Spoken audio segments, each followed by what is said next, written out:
우리는 왜 그렇게 평화를 원하면서도 끊임없이 갈등을 반복하는 걸까요? 오늘 우리가 살펴볼 내용은 신과 나눈 이야기의 한 대화를 바탕으로 하는데요. 어쩌면 그 해답이 우리 바깥이 아니라 바로 우리 안에 있을지도 모른다는 아주 도발적인 주장을 한번 따라가 보려고 합니다.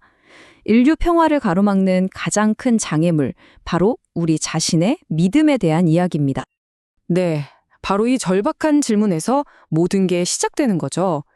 이제는 정말 지긋지긋하다, 충분하다고 느끼면서도 왜 우리는 이 고통의 순환을 멈추지 못하는 걸까요? 원전에선 우리가 그 방법을 모르기 때문이라고 딱 잘라 말합니다. 그렇다면 그 방법이라는 건 과연 뭘까요? 자, 그래서 오늘 우리는 이 질문에 대한 답을 찾아가는 여정을 총 6단계로 나눠서 떠나보려 합니다. 먼저 인리의 고집에서 시작해서요. 다음으로 우리가 스스로 만든 믿음의 구조물을 살펴볼 거고요. 그리고 세 번째로는 도덕이라는 아주 예상치 못한 함정을 파헤쳐 볼 겁니다. 그런 다음 삶에 숨겨진 원리를 발견하고 평화를 위한 구체적인 5가지 단계를 알아본 뒤에 마지막으로 이 모든 걸 가능하게 할 선택에 대해 이야기하면서 마무리하겠습니다. 자, 첫 번째 파트, 인류의 끝없는 고집입니다. 우리가 입으로는 맨날 벗어나고 싶다고 말하잖아요. 근데 왜 행동으로는 계속 똑같은 실수를 반복하면서 이 굴레 속에 갇혀 있는 걸까요? 그 근본적인 원인부터 한번 들여다보죠. 평화로 가는 길을 가로막는 아주 커다란 장애물이 2가지가 있다고 합니다. 첫 번째는 우리의 잘못된 믿음이고요. 두 번째는 그 믿음을 토대로 사회 전체가 함께 쌓아올린 눈에 보이지 않는 생각의 틀, 바로 정신적 구조물입니다. 바로 이 2가지가 문제의 핵심이라는 거죠. 그럼 두 번째 파트에서는 이 믿음이 만든 구조물을 좀 더 자세히 살펴보겠습니다. 우리 눈에는 보이지 않지만 사실상 우리 사회 전체를 움직이는 거대한 설계도가 있다면 여러분 믿으시겠어요? 지금부터 그 설계도를 한번 들여다보겠습니다. 그렇다면 이 정신적 구조물이라는 게 대체 뭘까요? 어렵게 생각할 거 없고요. 예를 들어 국가나 돈, 결혼제도처럼 우리가 너무나 당연하게 여기는 모든 사회 시스템을 떠올려 보시면 됩니다. 이게 다 우리가 공유하는 영적, 철학적, 정치적, 경제적 개념들이잖아요. 눈에 보이지는 않지만 우리의 모든 행동과 사회 규칙을 만들어내는 아주 강력한 생각의 틀인 셈이죠. 이런 구조물들이 마치 영원불변의 진리처럼 느껴지잖아요. 근데 여기서 진짜 충격적인 주장을 합니다. 이것들이 본질적으로는 전부 일시적이라는 거예요. 어떤 건 뭐 5분 만에 사라지기도 하고 어떤 건 수천 년에 가기도 하지만 핵심은 이겁니다. 우리의 집단적인 믿음이 바뀌는 순간 그 견고해 보이던 구조물도 그냥 연기처럼 사라질 수 있다는 거죠. 자, 우리의 믿음이 얼마나 바꾸기 힘든지 보여주는 아주 강력한 역사적 예시를 한번 보시죠. 1543년 코페르니쿠스가 지구가 태양 주위를 돈다는 걸 증명했지만 돌아온 건 신성 모독이라는 비난뿐이었습니다. 거의 100년이 지나서 1633년 갈릴레오가 이걸 다시 확인했지만 교회는 그를 이단으로 낙인 찍어버렸죠. 그리고 교회가 공식적으로 사과하기까지 얼마나 걸렸을까요? 무려 350년이 지난 1992년이었습니다. 350년이요. 명백한 과학적 증거 앞에서도 우리의 믿음은 이렇게나 끈질기고 고집스럽습니다. 네, 모든 위대한 진실은 신성모독으로 시작한다. 이 말이 방금 본 갈릴레오의 사례를 정말 완벽하게 요약해 주는 것 같아요. 지금 우리에겐 상식인 지동설이 당시에는 세상을 뒤엎는 위험천만한 생각이었던 것처럼 모든 새로운 진실은 기존의 믿음 체계에 대한 도전으로 시작될 수밖에 없다는 의미겠죠? 자, 세 번째 파트입니다. 어쩌면 오늘 이야기 중에서 가장 좀 불편하고 또 가장 도전적인 내용일 수도 있겠습니다. 바로 도덕이라는 이름의 함정입니다. 선한 의도로 만들어진 이 도덕이라는 개념이 어떻게 인류에게 엄청난 해악을 끼쳐왔는지 그 날카로운 지적을 한번 따라가 보겠습니다. 우리가 절대적인 진리라고 믿는 도덕은 사실 보편적인 게 아니라 신과 삶에 대한 잘못된 믿음에 기반해서 인간이 만들어낸 개념일 뿐이라고 주장합니다. 우리가 옳고 그름을 판단하는 기준 그 자체가 우리의 기능 장애를 일으키는 주된 원인 중 하나라는 정말 파격적인 생각이죠. 자, 그럼 질문 하나 드릴게요. 인간은 언제 가장 큰 해악을 저지를까요? 도덕을 무시할 때일까요? 아니면 도덕을 너무 철저하게 따를 때일까요? 한번 생각해 보세요. 정답은 아마 여러분의 예상을 좀 빗나갈 겁니다. 놀랍게도 우리의 문제는 도덕이 없어서가 아니래요. 오히려 그 반대죠.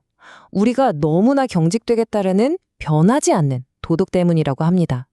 세상은 계속 변하는데 수백, 수천 년 전의 낡은 도덕률을 맹목적으로 붙잡고 있는 그 집착이 오히려 갈등과 비극을 낳고 있다는 거예요. 이게 그냥 이론이 아니라는 걸 끔찍한 현실의 예시로 보여줍니다. 1998년 21살의 청년 매튜 셰퍼드가 동성애자라는 이유만으로 울타리에 묶여 잔인하게 살해당했습니다. 여기서 묻는 거죠. 이게 신의 뜻이었을까요? 아니면 동성애는 죄라는 인간이 만든 변하지 않는 도덕 때문이었을까요? 그리고 이런 비극은 역사 속에서 끊임없이 반복되어 왔죠. 여성을, 흑인을, 그리고 수많은 소수자들을 차별하고 억압했던 그 모든 역사, 이것 또한 신의 뜻이 아니라 특정 집단이 다른 집단보다 우월하다는 인간의 오만한 관념, 변하지 않는 도덕의 이름으로 저질러진 일이었습니다. 그리고 이 변하지 않는 도덕이 만들어내는 모순의 절정을 한번 보세요. 우리는 살인은 나쁘다는 것을 보여주기 위해서 국가의 이름으로 사람을 죽입니다. 이 끔찍한 아이러니 역시 눈에는 눈, 이에는 이라는 인간의 낡은 관념, 즉 변하지 않는 도덕의 결과라고 지적하고 있는 겁니다. 자, 이제 네 번째 파트, 삶의 숨겨진 원리입니다. 지금까지는 좀 해체하는 이야기였다면 이제부터는 대안적인 틀을 한번 살펴보겠습니다. 우리가 만든 그 구조물들이 사실은 뭘 표현하려고 애썼던 건지, 하지만 왜 실패했는지 그 본질을 들여다보죠. 인간이 만든 복잡한 규칙 말고요. 사실 자연과 모든 생명 그 자체를 관통하는 아주 단순한 세 가지 원리가 있다고 합니다. 바로 기능성, 즉 그게 제대로 작동하는가, 적응성, 변화하는 환경에 맞춰 진화하는가, 그리고 지속성, 오랫동안 유지될 수 있는가, 이 세 가지입니다. 이것들이야말로 우리의 낡은 구조물들이 놓치고 있는 삶의 진짜 원리라는 거죠. 그리고 바로 여기서 모든 조각이 맞춰집니다. 우리가 아까 문제라고 했던 그 도덕 있잖아요. 그게 사실은 기능성, 즉 이 사회가 제대로 기능하게 만들자는 좋은 의도의 왜곡된 표현이었던 거예요. 정의는 상황에 맞게 올바른 걸 찾자는 적응성의 뒤틀린 모습이었고, 소유권은 우리의 생존을 이어가자는 지속성을 표현하려다 변질된 개념이었던 겁니다. 그러니까 우리의 의도는 좋았는데 잘못된 믿음 위에서 시작했기 때문에 본질을 왜곡하고 만 것이죠. 자, 드디어 다섯 번째 파트, 평화에 이르는 5단계입니다. 그럼 이제 뭘 어떻게 해야 하는지 개인적 차원과 또 세계적 차원의 변화를 위해 제시하는 명확하고 실천적인 해결책을 살펴보겠습니다. 자, 평화를 위한 구체적인 5단계입니다. 첫째, 내 낡은 믿음 중 일부가 더는 현실에 맞지 않는다는 걸 솔직하게 인정하는 겁니다. 둘째, 내가 아직 모르는 무언가가 있고 그걸 깨닫는 순간 모든 게 바뀔 수 있다는 가능성을 인정하는 거죠. 셋째, 그 새로운 이해가 나에게 찾아올 수 있도록 마음의 문을 활짝 여는 겁니다. 넷째, 그렇게 찾아온 새로운 생각들을 두려워하지 않고 용감하게 탐구하고 검토하는 거고요. 그리고 마지막 5째, 더 이상 나는 이런 사람이 아니야 라고 부정하며 사는 게 아니라 나는 이렇게 믿어 라는 가장 높은 차원의 믿음을 삶으로 직접 살아내는 겁니다. 이것이 바로 여기서 제시하는 핵심 실천 방안입니다. 자, 드디어 마지막 6번째 파트입니다. 변화를 위한 선택. 오늘 나눈 이야기들을 어떻게 마무리할 수 있을지 반복과 선택이라는 키워드로 한번 정리해 보겠습니다. 진실이라는 게요, 꼭 완전히 새로운 무언가에서 발견되는 게 아니라고 해요. 오히려 계절이 바뀌는 것처럼 우리가 좋아하는 음악처럼 반복 속에서 발견된다는 거죠. 진정한 변화는 완전히 새로운 걸 찾는 게 아니라 같은 진실을 처음 보는 것처럼 새롭게 바라보는 의식적인 선택이라는 겁니다.